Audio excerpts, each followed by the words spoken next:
Are you stuck in the energy crash cycle, fighting fatigue, sugar cravings, stubborn weight, and constant health worries? Here's the real reason. Up to 88% of American adults are suffering from hidden insulin resistance. It's the silent trigger behind weight gain, low energy, high blood pressure, inflammation, skin tags, diabetes, and more. But you can break out without extreme diets or prescriptions. Introducing the Feel Great Protocol, a simple, science-backed, two-step daily system that's already transforming thousands of lives. Step 1. Unimate, a potent yerba mate extract clinically proven to boost mood, sharpen focus, and help your body burn fat. Step 2. Balance, a patented fiber matrix you take before meals. It helps flatten blood sugar spikes, crushes cravings, and supports a healthy insulin response. No gimmicks, no guesswork, just real results. If you struggle with weight, fatigue, sugar cravings, blood sugar, diabetes, inflammation, or other health issues, this is your invitation to feel great again. Your health comes first, protected with our 90-day money-back guarantee. Head over to patriotspecial.com. That's patriotspecial.com. It's time to feel great and reclaim your health. My name is Ari. I'm from California. I had not told anybody that I was pre-diabetic. My doctors were telling me like, hey, we need to start considering medicine for you. And I was so ashamed. I was like, no, I'm going to pretend this doesn't exist. This isn't real. And maybe I'll get away from it somehow. I kind of put some blind faith in it when I started. Within a month and a half, I went from pre-diabetic to just back in the green with my blood work. I couldn't believe it. It wasn't even just my blood work. I mean, my glucose and everything was incredible. My clothes were fitting different and I was starting to lose weight and inches. And on top of that, since December, I have lost 40 pounds officially. Nothing has worked like this. I've been on keto, multiple kinds of different diets. I'm enjoying just doing things normally. I'm getting healthy while living my life. And that's what I love about it.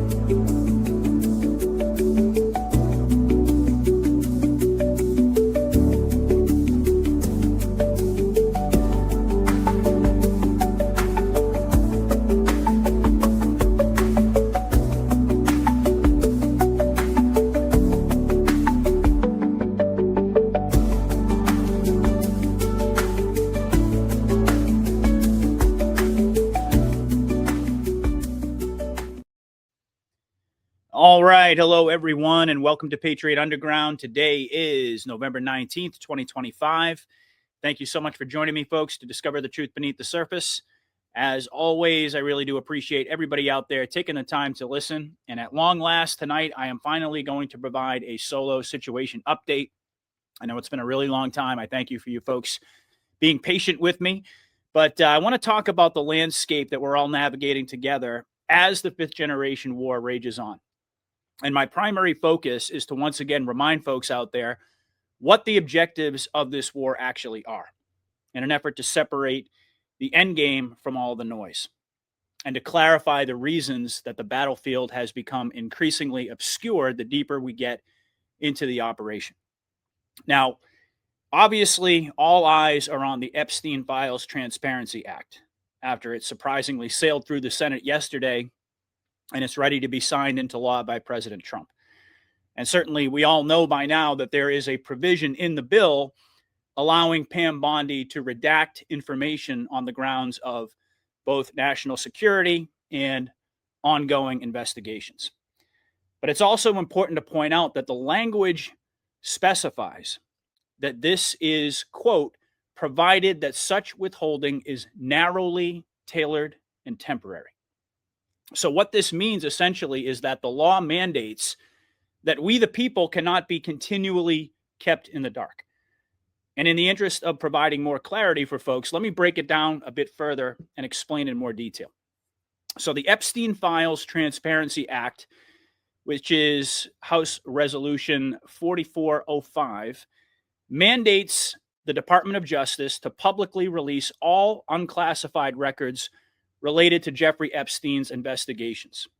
And not only that, his prosecutions, his flight logs, his communication, and his death within 30 days of enactment, or 15 days for the initial House-passed version.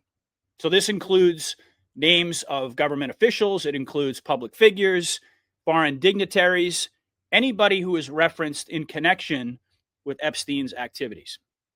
And what I'm going to do now is break down the key provisions on redactions. So this bill explicitly prohibits redactions or withholding of documents based on, quote, embarrassment, reputational harm, or political sensitivity to any individual or entity, including powerful figures. This is a core transparency safeguard designed to prevent selective censorship. However, there are limited redactions which are permitted in narrowly defined cases to protect privacy, safety, and of course the legal processes that might be ongoing. So we've got a couple of different examples of those. Victim and child witness protection. Obviously, personally identifiable information from the victim's personal or medical files or anything constituting a clearly unwarranted invasion of personal privacy. Child sex abuse material must be withheld entirely. That's something that we all expected. We also have provisions in there for active investigations or prosecution. So information that could jeopardize ongoing federal cases can be redacted, but only if the redaction is, quote, narrowly tailored and temporary. And then, of course, there's national security. The classified materials can be redacted or withheld, though the Attorney General must declassify to the maximum extent possible and provide an unclassified summary of any withheld portions. So this is really big, folks. All redactions must include a written justification published in the Federal Register and reported to Congress. Within 15 days of release, the Attorney General, Pam Bondi, must submit a detailed report to the House and Senate Judiciary Committees listing categories of released versus withheld materials, a summary of redactions, including the legal basis, and an unredacted list of all government officials, public figures, and foreign dignitaries named in the files. So even though redactions are likely, the language of the law stipulates that they must be narrow, specific, and they must require public justification. And I actually interpret that as a good thing. It's a clear indication that whatever information is withheld from the American people must be clearly articulated and that the rationale must be fully transparent and credible. So I'm cautiously optimistic that the passing of this bill will set in motion the process of disclosure that we've been anxiously anticipating for years now. Having said that, when Pam Bondi was asked about the Epstein Files Transparency Act today, this is how she responded. Investigation by the Southern District of New York U.S. Attorney prevent the department from releasing all of the remaining files? So we have released over 33,000 Epstein documents to the Hill, and we'll continue to follow the law and to have maximum transparency. Also, we will always encourage all victims to come forward. What are the next steps, Madam Attorney General, for the DOJ regarding what we assume President Trump will sign into law with the Epstein files? Is this going to be on the Justice Department website? What are you doing here over the next 30 days, as we understand it? We will continue to follow the law with maximum transparency while protecting victims. When you say follow the law, Madam Attorney General, do you mean that you will provide all the files by 30 days? We will follow the law. The law passed both chambers last evening. It has not yet been signed, but we will continue to follow the law, again, while protecting victims, but also providing maximum transparency. Madam Attorney General, the DOJ statement earlier this year saying that the files would not release mentioned the fact that the review of the documents and the evidence did not suggest that any additional investigation of third parties was warranted. What changed since then that you launched this investigation? Information that has come for information. There's information new information, additional information. And again, we will continue to follow the law, to investigate any leads. If there are any victims, we encourage all victims to come forward. And we will continue to provide maximum transparency under the law. Wedding, Madam General. On Ryan Wedding, you mentioned, Madam Attorney General, the The issue with the new information that you just indicated is the department seeking information perhaps from the Epstein estate, because Mr. Blanche did not have that information when he interviewed Ghislaine Maxwell? What new information? And would you limit the new investigation to just those named persons that the president talked about, or is this a broad, open-ended investigation? I would refer to the Deputy Attorney General's post that he put out on X, and we're not going to say anything else on that because now it is a pending investigation in the Southern District of New York. So as you can see, folks, she appears to be almost like a deer in headlights, signaling some pretty heavy redactions. Maximum transparency, which you mentioned about 5 times in that clip, along with continuing to follow the law, is not synonymous with full disclosure. I think we all know that. And notice that she mentioned new information prompted a reopened probe in the Southern District of New York, reversing the DOJ's July 2025 conclusion that no further investigation was needed. And then when she was pressed, she said, we're not going to say anything else on that because it is now a pending investigation. So in my opinion, folks would be wise to not celebrate prematurely. And indeed, I've made that mistake plenty of times, as my followers know. However, this is a massive step in the right direction, as well as a further indicator that the White Hats intend to continue scripting the maximum amount of drama surrounding Epstein before they finally drop the hammer. And we also have to remember what Q told us: think logically, the only way is the military. So what's happening here, folks, is that the normies, the target audience, are getting an up-close and personal crash course on how the justice system is designed to insulate the elite. And I wouldn't be the least bit surprised if there are more rug pulls in store for all of us before this comes out. Not only that, I also stand by my theory that both Pam Bondi and Kash Patel, who is just standing there kind of creepily staring into space, are playing the role of the villain for the purposes of exposing that truth to the American people. But what's important is that more people than ever before are now following this story. Eyes are on. That's what we've been saying all along. That's the whole purpose of all of this drama. Folks are demanding justice. And that is indeed what we need to be focused on. Now, in addition to that, we also heard reports that the House is actually going after Epstein's financial records with JP Morgan and Deutsche Bank. And I think there was another major institution I can't recall off the top of my head. And as I posted last night, what happens when that string gets pulled? The entire banking system gets exposed and subsequently will probably collapse under the weight of that exposure. And incidentally, ISO 222 is going to be implemented officially. The deadline is November 22nd, which just so happens to be the anniversary of the assassination of JFK. So the pieces on the chessboard appear to be coming together quite nicely. But at the same time, like I said, I am not developing any expectations.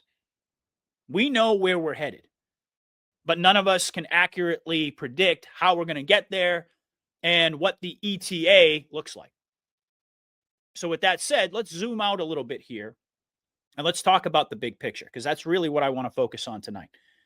I want to remind everybody listening that Q told us back in December of 2019 in Drop 3673 that it was over before it began, right after telling us that there are no coincidences. And in my opinion, that is the most important thing that all of us need to remember as we continue to hold the line through all the chaos and confusion, recognizing that all of it has been engineered for reasons which I'm going to outline here tonight. And certainly these are concepts that you've heard me discuss before, but it's very important to revisit them at certain points along the way of the journey. And I happen to think this is one of them. So I'm not going to make any predictions about what's going to happen with the Epstein files or any of the other events that we're anticipating. But rather, my aim is to underscore the importance of what our role is moving forward. And in the process, to provide some clarity about the overall landscape as a means to dispel a lot of the blackpilling and confusion that so many folks out there are struggling with, quite frankly. Now, regardless of whatever twists and turns the movie takes from here on out, including and especially with regard to the Epstein drama, it is more critical than ever to remain focused on the big picture, which you often hear me characterize as the overall trajectory of this operation. And I say that with the utmost respect for my audience, recognizing that we are all battling the fatigue of this process, and we have been for a very long time. We are indeed seeing things get crazier with every passing day, but this was not unanticipated. You made it very clear that the deeper we get, the more unreal it all becomes. The choice to know will be yours. The ending will not be for everyone. And that's a drop that I'm going to revisit in a little while and put into proper context as a way of underscoring my firm belief that we have entered into the final stages of the plan, something that Trump indicated in a Truth Social post not too long ago. The third act of this epic drama is going to end with tears of joy, with people dancing in the street, with celebration all throughout the world as our collective liberation is finally realized by all, and everybody completely understands what Trump meant when he said the golden age has already begun.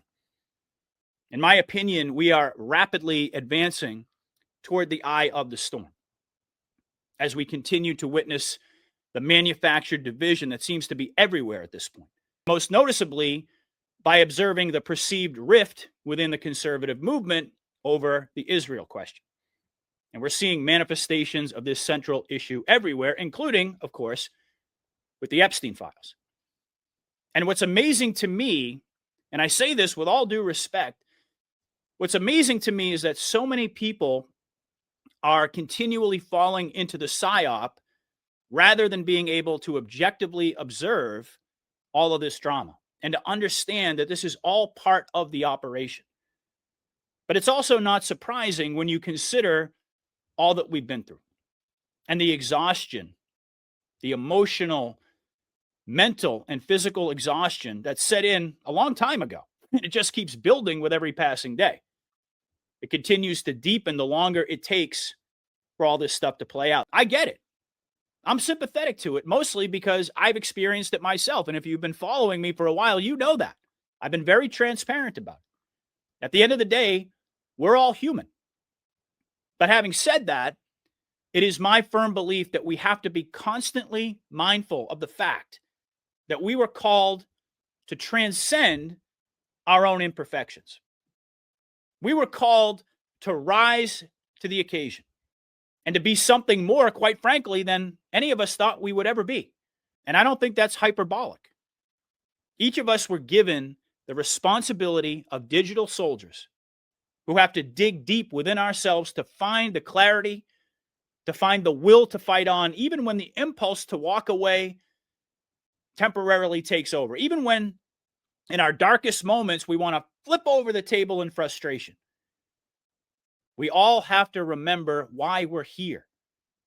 And that is because we were divinely chosen to hold the line, to be a beacon of hope and optimism throughout this process. Blackpilling is our worst enemy. And while Q warned us to be careful who we follow, and that is part of the problem, I personally am convinced that the biggest threat is that which comes from within, given the fact that we are engaged in a spiritual war, facing an enemy that is not going to go down without a fight. And that resistance, quite frankly, folks, is being directed by the devil himself. None of us can avoid being subjected to all of the negativity out there. But at the end of the day, we have a choice to either be what we were called to be or to wallow in pessimism and negativity and to drag other people down in the process. And I, for one, even though I'm not perfect, I, for one, will always choose and have always chosen the former and not the latter. if I'm not a force of optimism and clarity and hope, then I might as well have never picked up the microphone. God prompted me for a reason. And I've never, ever forgotten that, nor should any of you. Our job is to be a bridge for others, a rock-solid foundation on which people who feel lost can seek clarity. We didn't come this far and build this knowledge base that God sent us out into the wilderness to discover and to share with others just so that we could tear it all down when times got tough. Soldiers don't give up, ever. And there's one thing I know about myself, and I learned it long before I ever started this journey. I get knocked down, but I get up every single time. Because I would rather stand for something that I believe in and die, if necessary, to protect it, than to be a doomer and a coward in the face of adversity. But honestly, folks, I'm not here to judge anyone but myself. I speak directly from the heart, and I speak with passion about our sacred purpose. The weight that we all feel isn't lost on me. And I'm not here to minimize it, but rather my purpose is to urge everybody out there to remember what we're here to do. And in recent weeks, I've been thinking a lot about this, reflecting quite a bit. And the more I think about it, the more I realize that the skewed perception of many people in our community is the result of the battle fatigue more than anything else. Everybody is really struggling right now, given the constant bombardment of repetitive, seemingly endless psyops. The resolve and even the faith of so many folks out there is being tested like never before. And that's why the job of Anons has never been more important than it is now. That's the whole reason, the whole purpose for this military-civilian alliance. With all the perceived division within MAGA right now, we really need to stop and examine what's actually going on, because I find that in times like these, it is absolutely vital to cut through all of the noise and to focus on the objectives of the mission. That's the only thing that really matters. And as I've been saying all along, we are in the midst of an exposure operation being conducted on the plane of fifth-generation warfare, which is entirely based upon deception.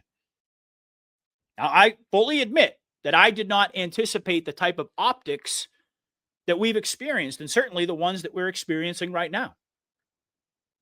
But I also have to be honest that that's been the case all along. I mean, sure, we've made many predictions in the past. Some of them turned out to be accurate, but we've also been wrong many times. And that really doesn't matter all that much. What matters is not falling into the trap of developing expectations. Because each and every time, we always experience a rug pull when we begin to think that we have our finger on the pulse of where the white hats are taking us, which direction they're going to go in this scripted movie. And I'm going to put a finer point on why that is. Folks, throughout the course of this journey, the wisest amongst us have begun to expect the unexpected. And not only that, and perhaps even more importantly, we now recognize that when the operation takes a surprising twist, it's not something to get upset about. It's actually an indication, foreshadowing that more events are going to play out, which in retrospect, we'll come to realize had to happen the way they did in order to be effective. So having laid that out, I want to read a post that I wrote a couple of days ago that I think encapsulates the essence of the message that I aim to deliver to you folks tonight. And then we can elaborate a little bit more on the 40,000-foot view, and in the process, dispel the black pills that are being sold all over social media. So let's take a look. You are kidding yourself if you think the operation isn't going exactly according to plan. Remember what you've learned about the art of war. Appear weak when you're strong. Appear divided when you're united. Make a sound in the east and then strike in the west. Confusion and manufactured division are necessary to camouflage where the next moves are coming from. Nobody has successfully predicted the way this operation would play out, and that is exactly why it has been so successful.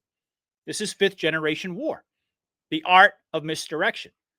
Don't get drawn into the movie. Instead, recognize nothing is as it seems.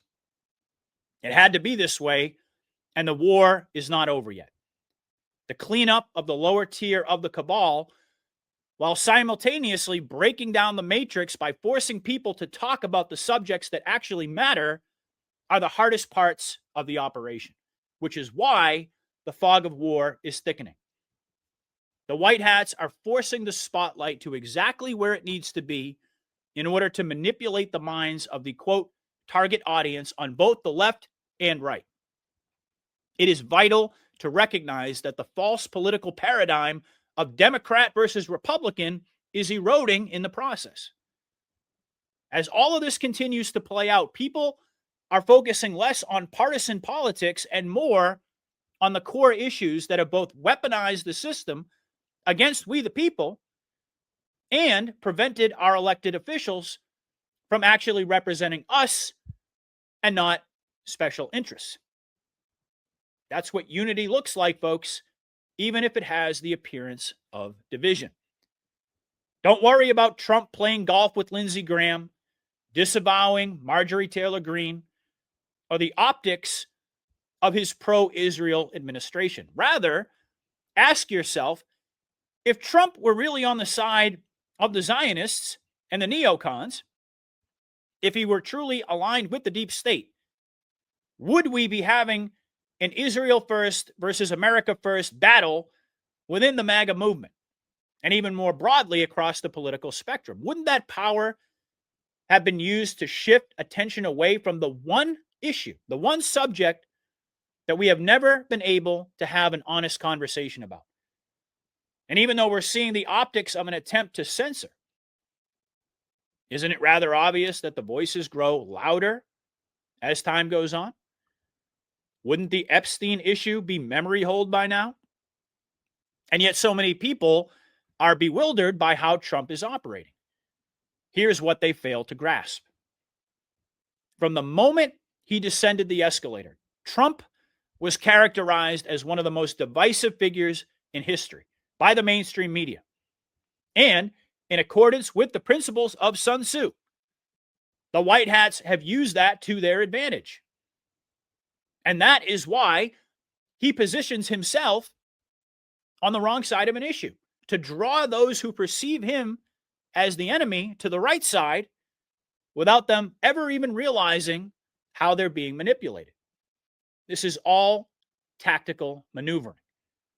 It's not about taking sides or getting caught up in perceived loyalties. All that is just optics to advance the true objectives of the mission. First, you engineer division on an issue to highlight the problem, and then you expose the truth. And you win the hearts and minds of the people. All of this is playing out with military precision. Meanwhile, the RICO Grand Conspiracy is gradually coming into the light. With every passing day, the military is deploying, and the indictments have already begun. We are winning.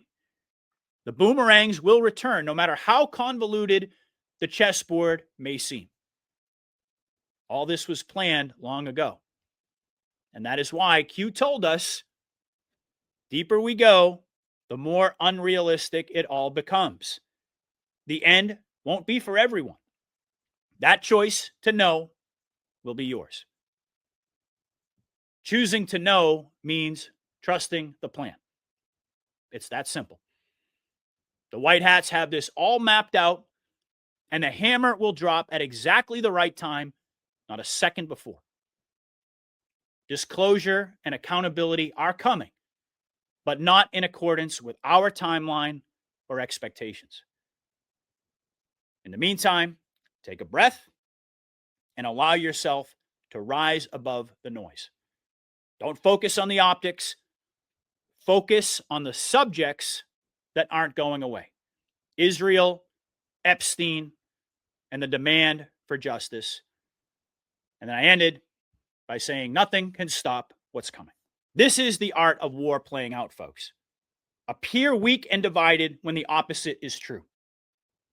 Now, I had an overwhelmingly positive response to that post, not because it was anything brilliant or groundbreaking, but rather because it is the truth. And people not only recognized it, but appreciated the reminder of what our role is in this operation and what this mission is all about. So let's break this down a little bit further. The White Hats, if nothing else, planned this script fully anticipating that Anons and the enemy would be constantly attempting to figure out the next move.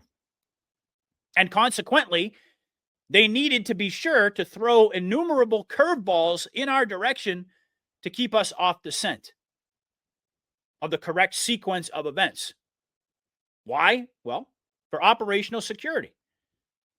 It seems to me that should be rather obvious, and yet so many people out there approach their analysis focusing on the optics rather than the final objectives, which were made abundantly clear in the drops, chief among them being unity amongst the people around core principles. Now, the way I see it, having already removed the top and the middle tier of the cabal, that hierarchy, there are two primary objectives that are currently playing out at the same time, both of which require these very frustrating but entirely necessary and indeed repetitive psyops in order to achieve ultimate victory. And again, I do believe we are closing in on the final stages, given the fact that so much of the battlefield has become obscured by the events which have played out recently. So what are these objectives? Number one, clearing up the remnants of the cabal. Number two, continuing to educate the vast majority of the population about our common enemy through this ongoing simulation. And honestly, folks, as I stated earlier, this is the most difficult part of the operation. The lower tier of the cabal is by far the largest amount of individuals that need to be brought to justice. The hidden elites at the top, and even their mid-level controllers, were relatively easy to remove from the chessboard covertly and either put under submission and force them to play a role or replace them with actors. But there are literally millions of people who are part of this criminal network, the lower level, that need to be taken down overtly. And at the same time, there are millions of people, normies, that need to be red-pilled in the process. My friend Louis Herms, during our last discussion, pointed this out. He said the cabal was taken down behind the scenes from the top down, but the optics of the public reveal are from the bottom up. The total reversal. So there is indeed a mop-up operation that is very kinetic and very real to round up all of their foot soldiers. It's ongoing. It's playing out in real time as the script writers at Forepog continue to engage the normies with the psychological operations that we've been subjected to in order to force critical thinking. So when people ask the question, why are we continually being subjected to all of these mind games?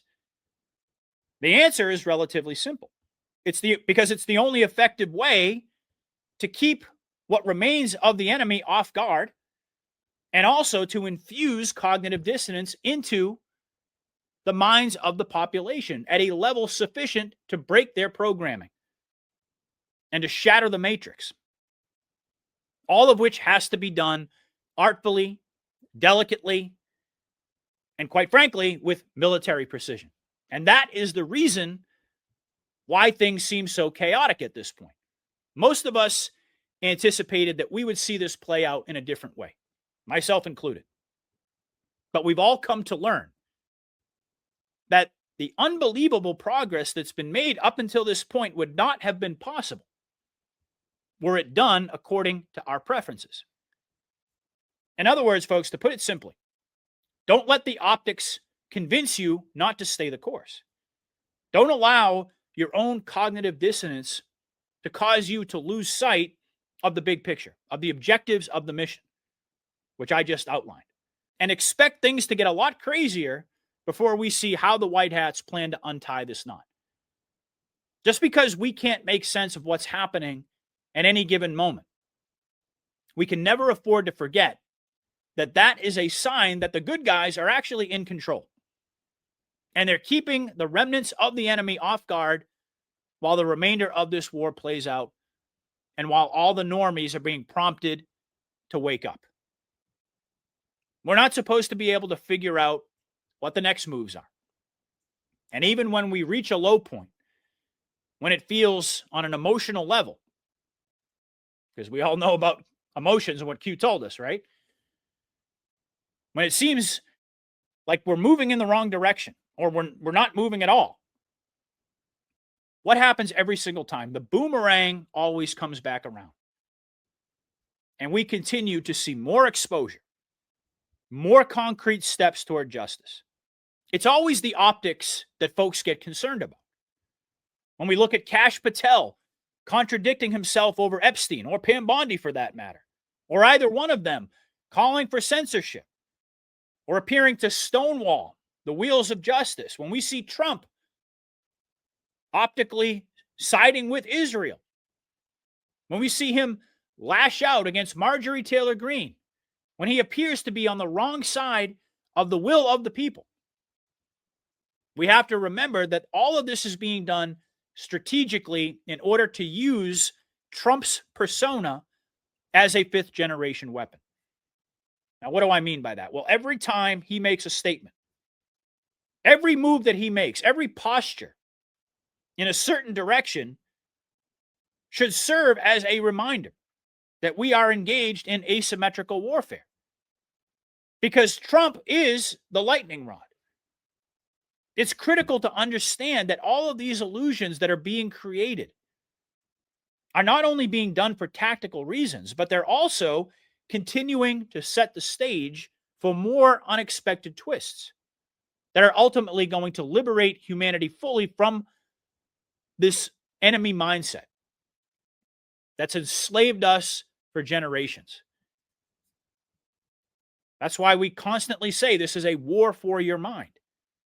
Trump is using all of these scenarios, and by the way, he's also using individuals who he claims to be ideologically opposed to in order to attack the enemy in ways that he cannot yet do openly. Marjorie Taylor Greene, Thomas Massey, even people like Nick Fuentes, who I mentioned with Mike the other night. And on that note, let's take a look at this clip. Carlson recently had a friendly interview with anti-Semite Nick Fuentes. Tucker Carlson. What role do you think Tucker Carlson could play in the Republican Party, the conservative movement going forward? Well, I found him to be good. I mean, he said good things about me over the years. I think he's good. We've had some good interviews. I did an interview with him. We had 300 million hits. You know that. Look, I can't tell him. Will you let me finish my statement? You are the worst. You're with Bloomberg, right? You are the worst. I don't know why they even have you. We've had some great interviews with Tucker Carlson, but you can't tell him who to interview. I mean, if he wants to interview Nick Fuentes, I don't know much about him, but if he wants to do it, get the word out. Let him, people have to decide. Ultimately, people have to decide. So do we really think that Trump doesn't know much about Nick Fuentes? You love him, you hate him, it doesn't really matter. He is rapidly becoming one of the most talked about figures in America. And primarily for criticizing the Israel first posture under Trump of the U.S. government. So when the President of the United States even mentions his name, who benefits? What effect does it have? Millions more people are going to listen to his podcast, and they're going to be educated about the central problem that's affecting us all. It's the same reason that Tucker had him on and that countless others have been attacking both of them. It's all about drawing attention. Trump attacks using his proxies, folks. And notice he said it's important to get the word out and that people need to decide for themselves. Well, isn't that what this is all about at the end of the day? Our president understands that all of this is just free publicity. And in an information war, you amplify ideas that you want people to rally around by reverse engineering the method of attack. And in the process, retain the all-important plausible deniability and appear optically to distance yourself from the concepts that would be counterproductive to openly support at this stage of the game. This is how the White Hats operate. They create the optics of division using figures like Nick Fuentes, Candace Owens, Tucker Carlson, Marjorie Taylor Greene, Thomas Massey. The list goes on and on and on to articulate the real problem, while Trump appears opposed in order for his persona, this is what I was talking about before, to function as the lightning rod to bring attention to the narrative that the White Hats want circulating in the digital public square. And in my opinion, all of these individuals are part of the operation, whether they're consciously aware of it or not. They may be reading off the script, or they may be compartmentalized. Heck, they might even be functioning organically, but they're still being used to advance the Overton window. The Q operation anticipated all of this, just as they anticipated people like myself. Ordinary voices becoming focal points, creating communities to guide their followers through this process as the war rages on. And indeed it does. So it's absolutely critical to understand that even though the White Hats are in full control militarily, there are vast numbers of individuals that still need to be swept up in mass arrests. 600,000 sealed indictments. We're talking about millions of people across the world. And in addition to that, of course, millions more on top of that that need to be gradually and systematically led in the direction of what appears to be an organic awakening. And we've discussed that many times in the past. So I would advise everybody out there listening right now to ignore what you've been seeing, what you've been hearing all over social media. That there appears to be this massive portion of Trump's base that's turned their back on him. Or these fake polls that are suggesting that he's lost 50% of his support over the last year, particularly amongst young voters. And that there's this massive fissure within the political spectrum of the conservative movement, that MAGA is dead. Oh, my goodness. It's all smoke and mirrors. None of it's real. What we should be focusing on instead is what that apparent division centers around. Is MAGA all about America first or Israel first? And by the way, what country was it that Q told us was being saved for last? Oh, right, Israel. What is the one subject that nobody can escape? No matter where they go, no matter where they look, people are talking about Israel. And of course, Epstein is an extension of that. We have to understand that they are creating the conditions for this conversation to explode into the narrative space, and that has been the objective all along. And that's why I began the show tonight by explaining that the optics aren't what Anons are supposed to be focused on. Sure, we can observe them, we can analyze them to a certain extent, but not to the detriment of remembering what the big picture is, what the real objectives of the mission are. And, of course, the all-important question of what is everybody talking about? What are the issues that won't go away? And, of course, cui bono. If you scroll through social media right now, All that's being discussed is Israel, Epstein, and the demand for arrests. People are learning the truth. They're demanding justice. They're demanding transparency from the government. And even though Trump appears to be on the wrong side of his base in certain areas, for the reasons I just laid out for everybody, I'll remind folks this isn't all about Trump. This is about the Great Awakening. And there's no denying that people are more awake than they've ever been. Why can I make that assertion despite still being surrounded by normies? Well, people don't demand justice and transparency and disclosure if they're asleep, if they're not paying attention to what's going on. That is the barometer that we need to use to measure the progress and the effectiveness, the ultimate success of the operation. Of course, I've said it over and over, there is no victory without justice. But I believe 117% that we are going to get justice. And all of this is being done as a lead-in. It's frustrating, I know. But the fact of the matter is, folks, is that we have to practice a certain level of acceptance and understanding. It's not about us. It's not about Trump.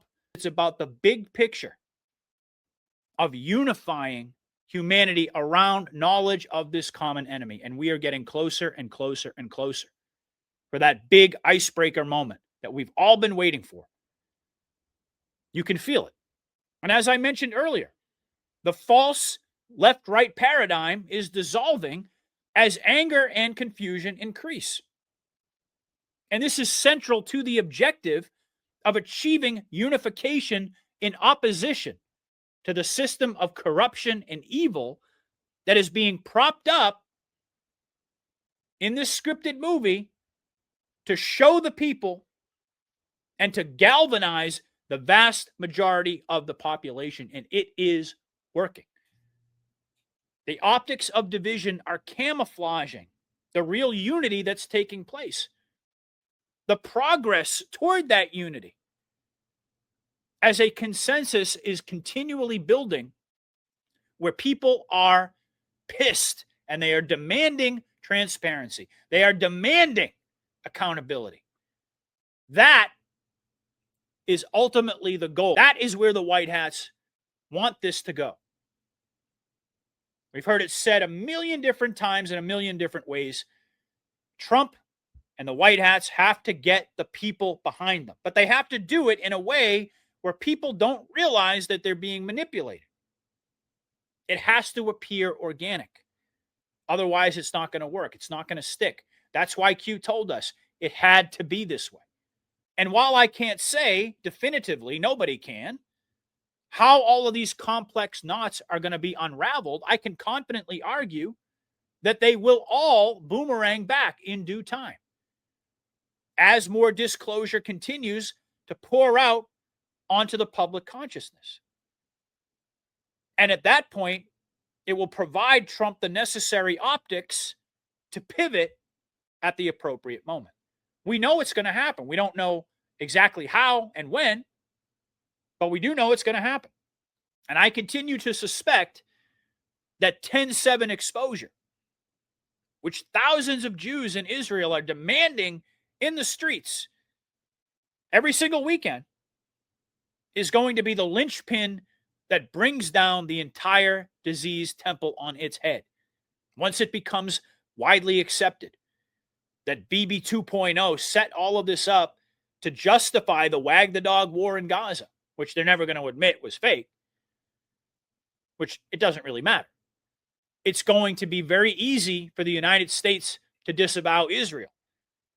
And certainly when it comes out that Epstein was a Mossad asset and that Mossad was above the CIA and controlled not only our government, but our financial system, Hollywood, the music industry, on and on and on, well, that's checkmate. Not only that, I can also anticipate that as the terrorism in the West Bank, the optics of the terrorism in the West Bank continues to get worldwide attention, where the Israelis are gouging out the eyeballs of lambs and pouring concrete in people's wells and beating people. And then you got the Epstein files continuing to capture the interest of the normies. And the overall approval rating of Israel is swirling the toilet bowl.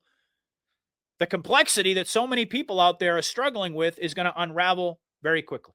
And I also wouldn't be surprised if the White Hats eventually reveal that the optics of this Israel first posture were part of a complex sting operation to fully expose Zionist infiltration at all the key nodes of power and control that I just mentioned. I talked about this with Mike the other night. I firmly believe, especially with the Epstein issue, the human trafficking, the pedophilia, the satanic ritual abuse, this comes out, nobody's going to believe that Trump didn't know about it. He can't act as if, oh my God, this is so horrible, I never knew. No one's going to believe that. So to a certain extent, they're going to have to level with the American people. And saying that there was an ongoing investigation, a sting operation, call it what you will, that was happening in the background, and therefore people had to play certain roles in order for all of this to come out and be accepted by the public or something along those lines, I wouldn't be the least bit surprised if the White Hats go in that direction. Could I be wrong? Absolutely. But it doesn't matter. It doesn't matter whether I'm right or wrong about how we're going to get there or when we're going to get there. Like I said earlier, it's about being able to recognize what the key objectives of the operation are and to be able to hone in on all the indicators that it is, in fact, working. It's also possible that we could see Kash Patel come out and basically say that he had to pose as a victim of blackmail. Or Pam Bondi could be playing a role to make it appear as if she's stonewalling justice on behalf of the enemy because of this sting operation, ongoing investigation, etc., etc.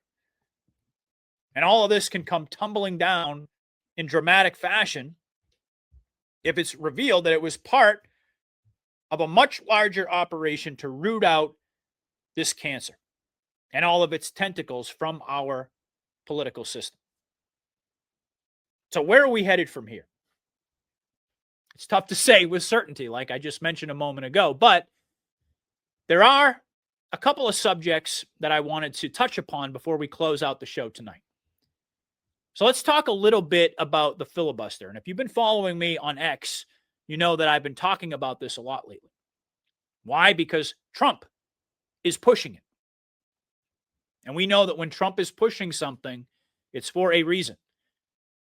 He made it very clear, even as this government shutdown was going on, which I think in retrospect was intended to expose, amongst other things, the widespread fraud associated with the SNAP program, even that's officially, now that it's officially over, Trump is still saying that we need the filibuster. He's got Caroline Leavitt talking about it on interviews. So why is this so important? Why is the nuclear option key to the path forward? Well, we all know, going back to January, and boy, it's hard to believe that we're getting close to the end of 2025. But Trump signed a whole bunch of executive orders. But at the end of the day, these are essentially policy directives without any teeth. And in order to become law, of course, they have to go through Congress and the Senate. So ending the filibuster is essentially the key that would unlock, and again, we're talking about, the movie, the script, the optics that are being presented here. But the filibuster is the key that would unlock virtually everything that we voted for. And prior to this development of the Epstein Files Transparency Act passing, I would have included that in there as well. And indeed, corrupt judges could, even when Trump signs this, potentially block their release, essentially refusing to comply with the law. And if they do, if they did, terminating the filibuster would make it very easy, would streamline the process of impeaching these corrupt officials. And how much have we been talking about judicial tyranny throughout the past year? I mean, my goodness. It's like every other day.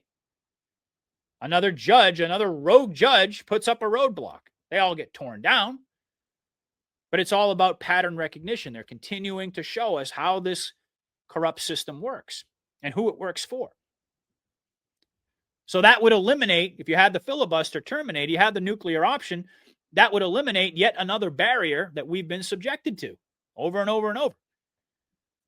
Now, on the surface, Trump is correct that the rest of his administration hinges entirely upon this one issue, terminating the filibuster. And the conversation itself is functioning as a unifying factor. See, there's that word again, unity.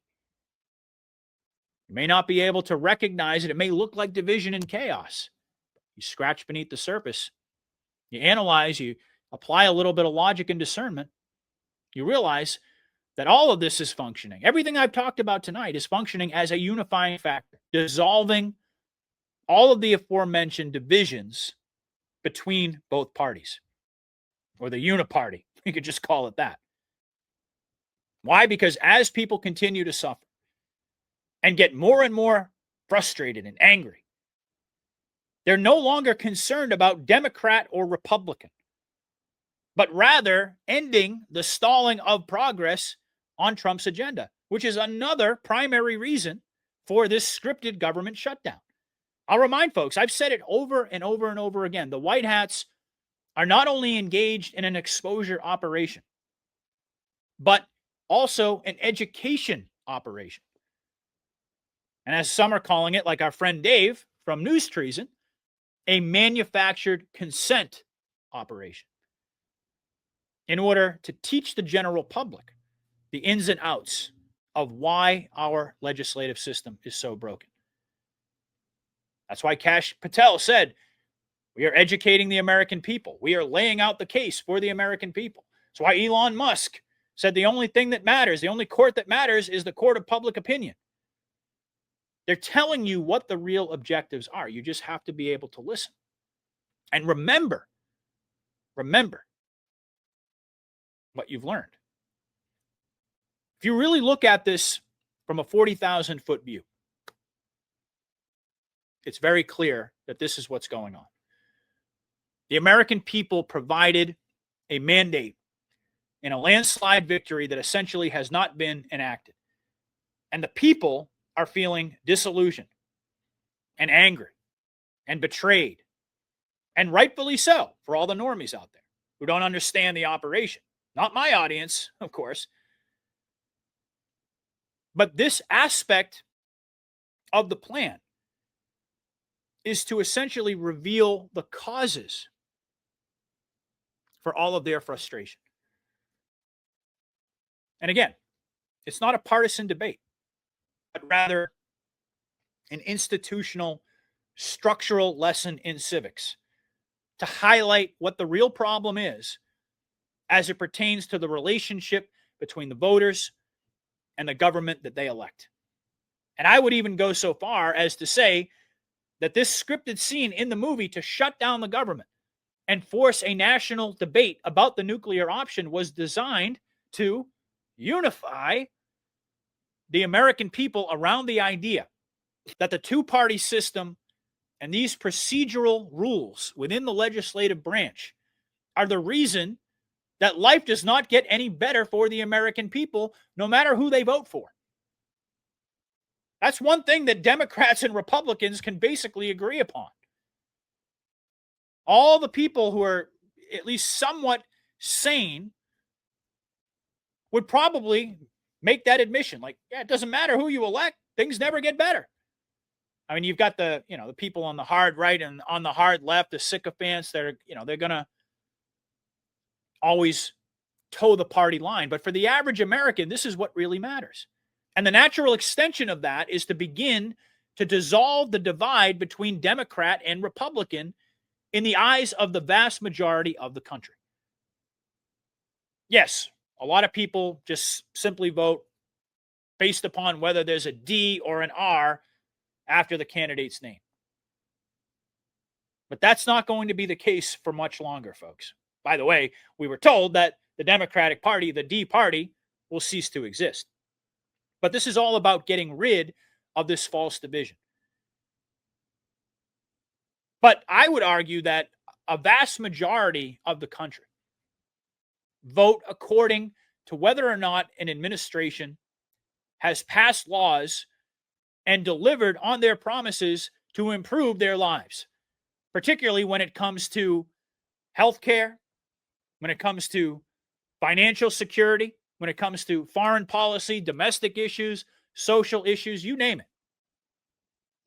And while there are varying opinions and disagreements on all of these, when the vast majority of the country votes to go in a certain direction, what we're being shown, that's key, is that it only takes a handful of individuals within the Senate to prevent that agenda from moving forward for partisan reasons.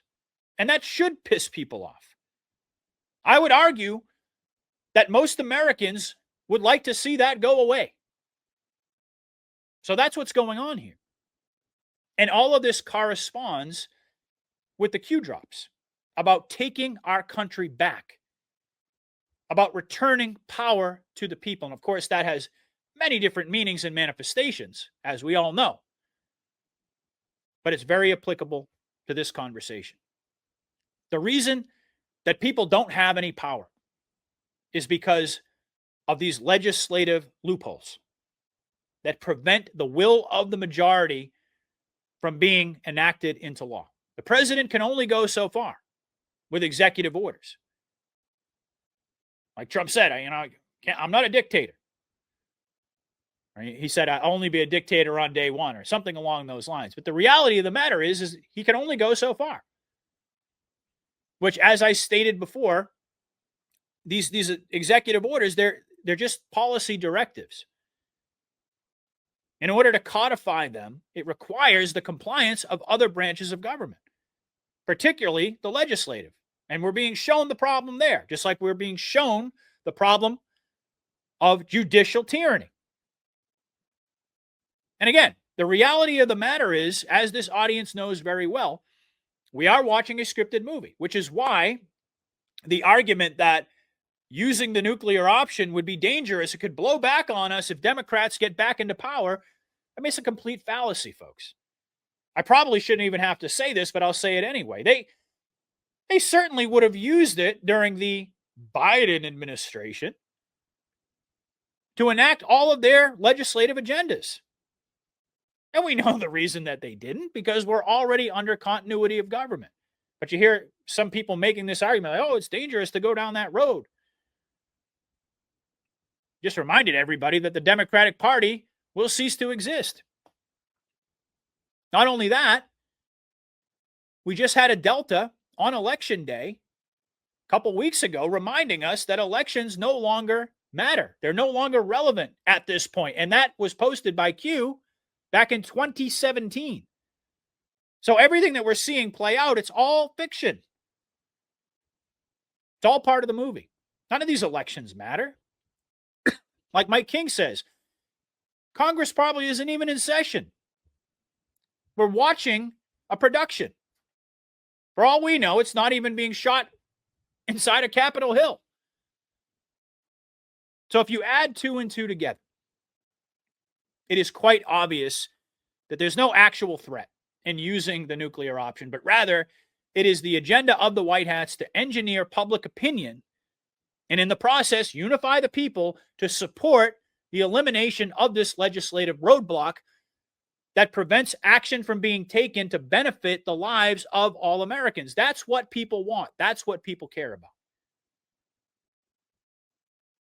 All of Trump's policy initiatives, as outlined by that torrent of executive orders that I referenced a moment ago, early in his third term, are being held up due to the filibuster, which is simply, by the way, a procedural rule.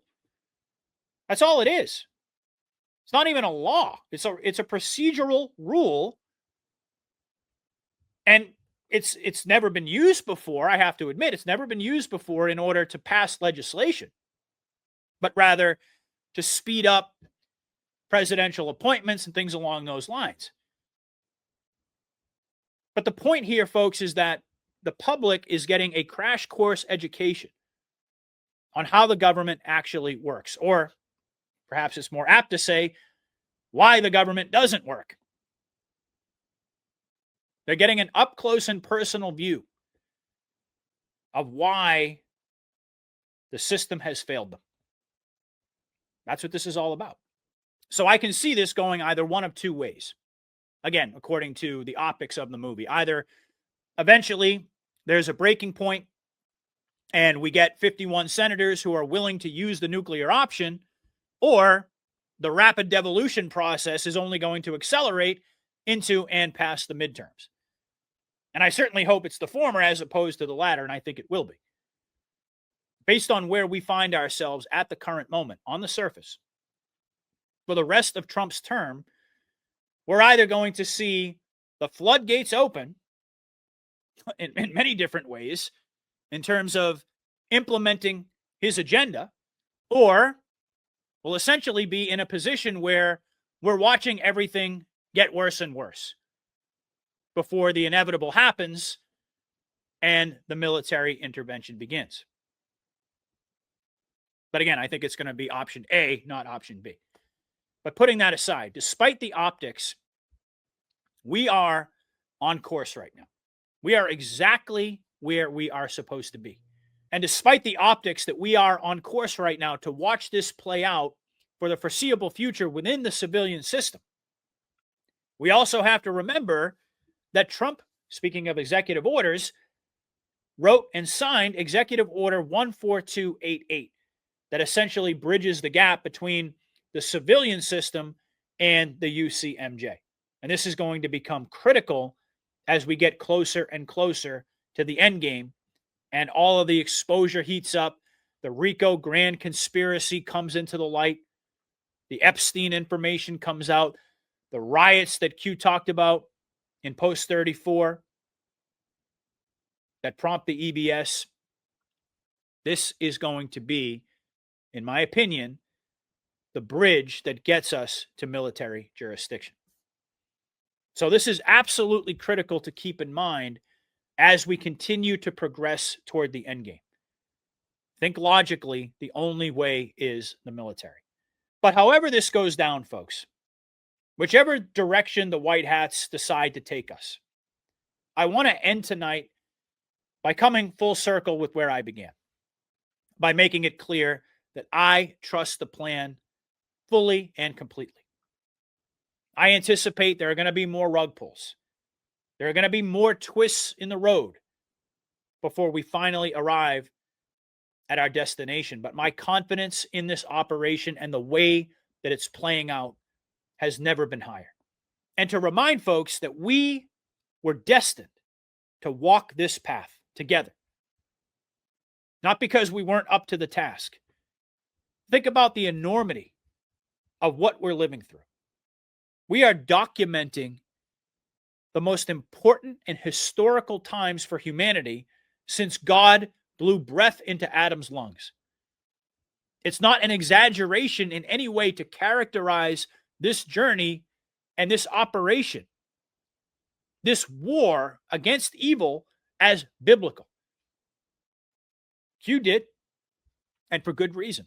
All right, folks, hopefully you enjoyed this podcast. Please do me a favor and hit that like button and let me know what you thought in the comments. Also, be sure to check out the links in the description so you can support my work. It's a win-win scenario. You can support me and get something amazing in return. Unicity products are absolutely amazing. The Sorona products are fire. Contact Matt Geiger over at Verity Metals. I'm actually going to have him on this coming Saturday. Have another conversation. I'm really looking forward to that. And there are a number of other ways that you can support what I do. Become a member of my locals community. Check out Patriot Underground Switch. Check out Patriot Mobile. I'm telling you, folks, all of these are great opportunities, and I really thank you for all of your support. And for those of you folks who can't support me financially, please just take the time, if you haven't already, to join Rumble, hit that thumbs up, make a comment, and share the podcast everywhere. All right, folks, I will be back soon, but thank you so much for listening. I love you all. God bless and Godspeed, everybody. Patriot out.